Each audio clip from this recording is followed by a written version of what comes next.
simple way to turn your jumbled stash of ribbon into an aesthetically pleasing, organized collection. Designer Christine McKay is here to help us declutter and also dress up your ribbon collection. This is my kind of organizing. It has to be functional, but it also has to be kind of fun to look at. Totally, and I would have to say that the biggest request that I get for help is on ribbon storage. Really? Because I think ribbon is something that is along all crafting, whether it's scrapbooking, sewing. I think any type of crafting, ribbon is involved.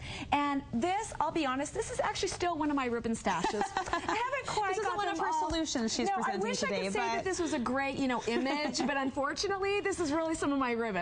But we all can connect to something like that because we all have something similar hiding in our craft closets. And I think one of the reasons why we end up doing this is because it's easy. It's easy to get to, but by the time you untangle, it really takes a lot of time. So the first storage solution that I wanted to talk about is this is a shelf idea that I came up with. When my husband and I were back in college, we bought just the cheap, put-together plywood furniture. You guys have probably seen that. And I bet I bought this brand new for under $30. And for some reason, I just kind of hung on to it. And I was getting ready to throw it out, and I thought, you know what can I do with this? So I decided I just painted it black. Okay. I took off the back, which is just like a really thin piece of not even real wood, it's just a composite. And so I took some scrapbook paper and I decoupaged the back, and then I stapled it back on. And then what I did is I removed the middle shelf and I added just some simple spring tension rods that are for hanging up curtains. So this right here, it just twists right in and out. So there's no hardware involved. There's no screwing, there's no anything. So you just take the spring tension rod, you put all your spools of ribbon on, you put it inside, and you just twist it to adjust it, and there you go. That easy assembly also translates into easy accessorizing because you can switch out your spools of ribbon very quickly. Switch out your spools of ribbon. It makes it so nice because you can just pull the length that you need, cut it. And I will say, and I'm not saying I know this from experience, however, if you're not a crafter, this works for a really great kitty play center for your cat to come, undo all of the ribbons. And we'll just leave it at that. It's not as fun as this play center, but a cat can imagine. My cat had pretty good time. So this is a really great solution. The next thing that you can do is, this is probably one of my favorites. This is handy. I love this. And it really stores way more ribbon than you would ever think. All this is made out of is a paper mache box that you can get at any craft store. Okay. And I just painted it black. I bought 6 of these acrylic containers, once again, just at any craft store.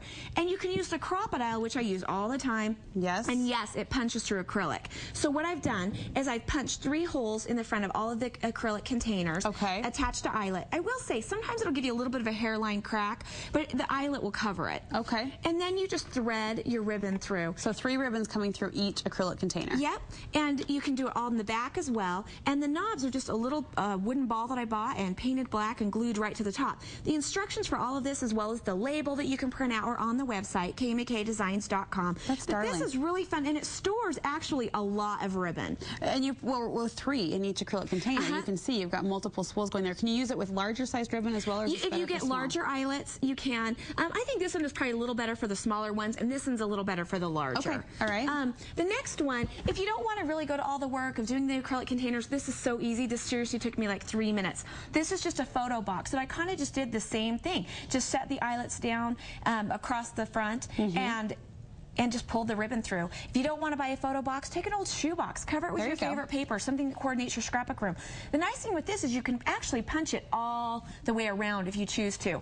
And it's nice because the inside can look just messy like this. However, it pulls out perfectly and easy and organized. That's a great idea. So if you want to keep your jumble, you don't want to get rid of your, tangled stash, you can still keep it, but in a more streamlined, organized way. Exactly. The last 2 actually, this one is just out of an old canning jar. I love glass jars. In fact, my scrapbook room, just glass jars everywhere. You do a lot of projects with fun glass jars. I do. I love because I think it makes functional, but also like aesthetic decoration. I mean, scrapbook supplies or crafting supplies are so fun to look at, so I like to show them off. This one, I just took a canning lid, same thing with the crocodile. I just punched holes in the top of the lid, and you can just thread them out. Perfect. Now, I will be honest, this is actually what I really do with all of my ribbon. These are fun ideas, and I do have a few of these in my scrapbook room, but this is what I do. This works for me. I have jars. You can get these at Walmart between $3 and $6, depending on the size, and I coordinate coordinate them by color. And I just put them in my jars, and I have a whole shelf just lined up with jars. And I love it because I can go right to the color, I can see what pattern I need, and just pull it right out. Very nice. So the colors kind of break it up in terms of organization, and then you can just have it serve as home decor. Exactly, really, exactly. Because they are so fun, and pops of color really brighten the wall and brighten the room. Christine, great idea. Thank you. Thank you so much. Step-by-step instructions for all of these ideas, of course, available at Christine McKay's website. kmckaydesigns.com will link you there from the Studio 5 website as well. You can check it out after the show. Okay, country, modern, or traditional. Up next, 3 online quizzes that will help you define your decorating style. We'll be right back.